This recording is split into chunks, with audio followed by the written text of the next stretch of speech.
Bonjour à tous et bienvenue sur opentuto.com. Dans cette nouvelle vidéo sur PrestaShop 1.7, nous allons voir comment personnaliser le front office PrestaShop. Cette vidéo, c'est la partie 1 de la personnalisation dans laquelle je vais vous parler de la personnalisation des éléments graphiques, à savoir le logo, le favicon et comment changer le thème graphique, ce qu'on appelle aussi template. Précédemment, nous avons vu le back-office de PrestaShop, c'est la partie administration de votre site. Et maintenant, c'est la partie front, ce que voient les utilisateurs de votre site web.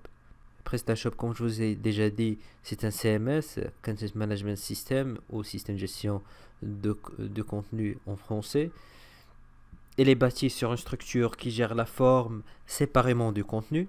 Voilà ce qui permet de modifier l'aspect visuel sans impact sur les données du catalogue produit. Voilà, c'est le front office de PrestaShop qui utilise le template classique. Et cette partie-là, c'est la partie back-office, c'est la partie d'administration de votre boutique. Dans la précédente vidéo, je vous ai montré comment accéder au back-office. Je ne vais pas le refaire, donc je suppose que vous savez déjà comment faire.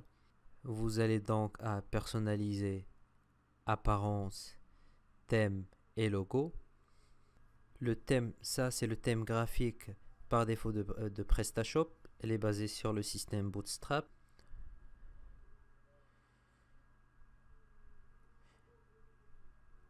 Ce thème-là, il est responsive, c'est-à-dire qu'il s'adapte à la taille des écrans.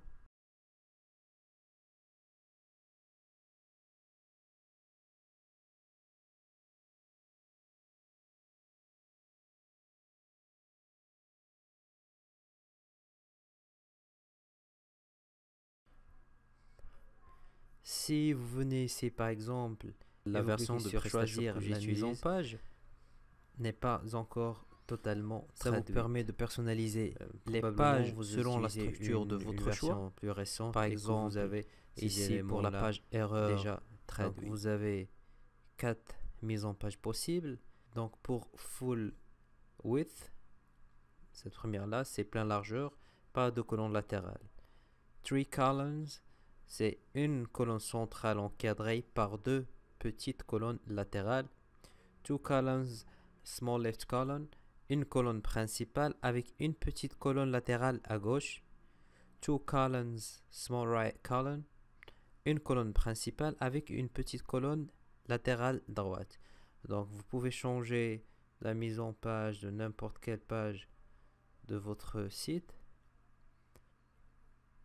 Par exemple, panier, vous pouvez choisir l'un des 4 et ainsi de suite. Une fois terminé, vous cliquez ici sur enregistrer pour sauvegarder les changements.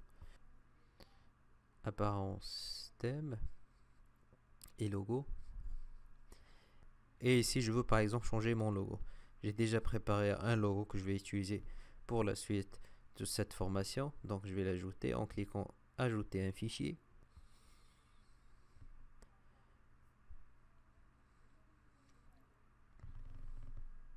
Le logo, hauteur 40 pixels et largeur 200 pixels. Je vais cliquer ici sur enregistrer. Voilà le logo que j'utilise actuellement. Je reviens ici au front office, je rafraîchis et voilà mon logo OpenShop. C'est pour OpenTuto. Shop, c'est un shop. OpenShop. J'ai utilisé les mêmes couleurs que cette couleur là. Après, si vous voulez par exemple changer le logo utilisé pour les emails et les factures, vous pouvez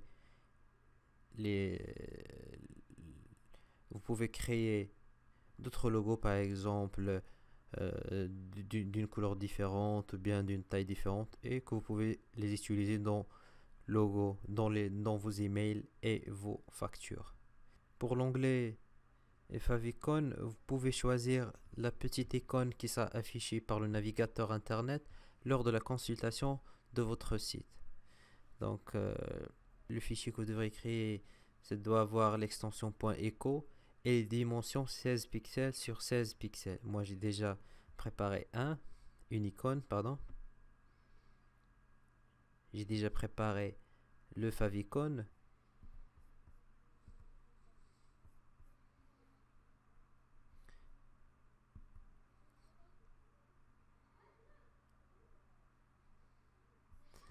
Voilà, ici normalement je dois plus avoir ici le logo de PrestaShop, mais le nouveau favicon. Je viens ici, j'enregistre.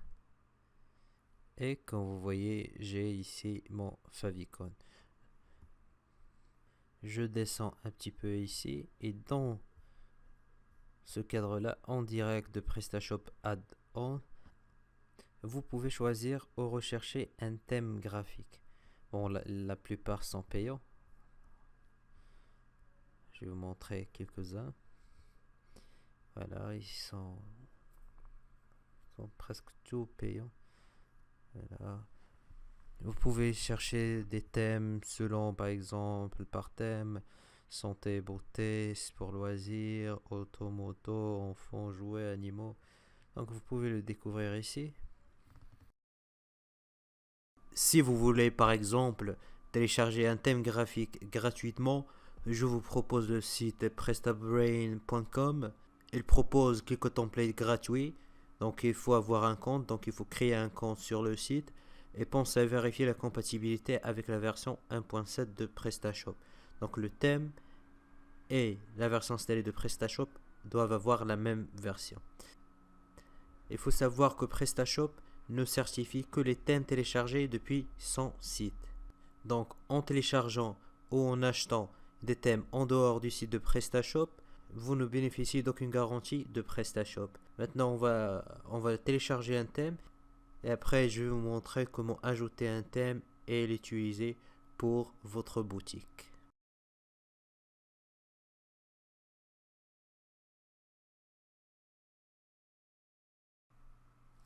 Je reviens au back-office de PrestaShop pour importer le fichier que je viens de télécharger, c'est-à-dire le template.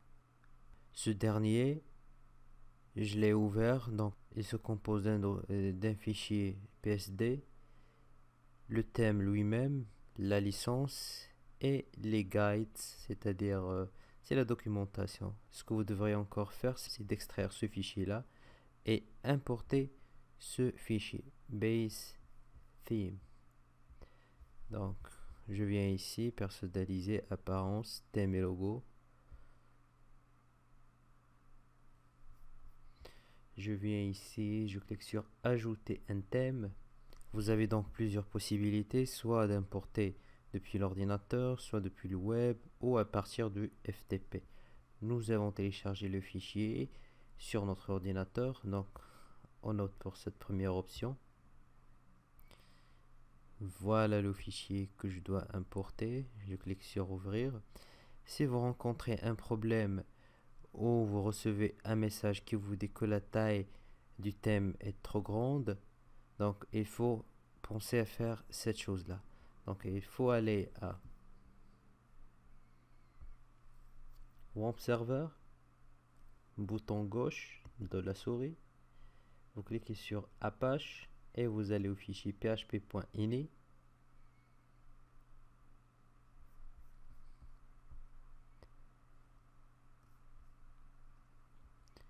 Et dans ce fichier-là, vous cherchez Upload Max File Size. Par défaut, je pense qu'il s'agit de 2 mégas. Donc, juste pour les besoins de cette formation, je l'ai augmenté à 200. Et enregistrer, puis redémarrer WAMP Server. Pour redémarrer WAMP Server, il faut aller ici, il faut revenir ici. Et vous cliquez redémarrer les services. Comme ça, vous allez redémarrer tous les services de WAMP Server. J'importe mon thème et je clique sur enregistrer. Voilà, le thème a été ajouté avec succès. Donc si vous voulez l'utiliser comme thème de votre boutique, vous venez ici et vous cliquez sur utiliser ce thème. Et voilà, comme vous voyez ici, le thème actuel c'est le thème base ou base comme vous voulez. Je vais maintenant aller au front office de ma boutique.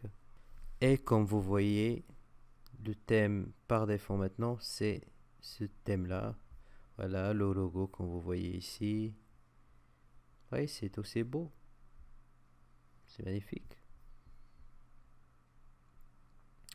Mais je vais quand même réactiver mon thème par défaut. Je reviens ici pour continuer à travailler avec celui-là, donc utiliser ce thème. Donc l'idée, c'est juste pour vous montrer qu'il est possible de télécharger gratuitement des thèmes à partir d'autres sites. Et je voulais aussi vous montrer comment les importer dans PrestaShop et les activer pour être utilisés comme thème par défaut pour votre boutique. Voilà, c'est tout ce qui concerne cette vidéo. Si vous avez des questions, n'hésitez pas. Avant de sortir, je vous invite à s'abonner à notre chaîne YouTube, de nous rejoindre sur Facebook, Twitter et Google+. Merci de nous avoir suivis et à la prochaine vidéo. Bye bye.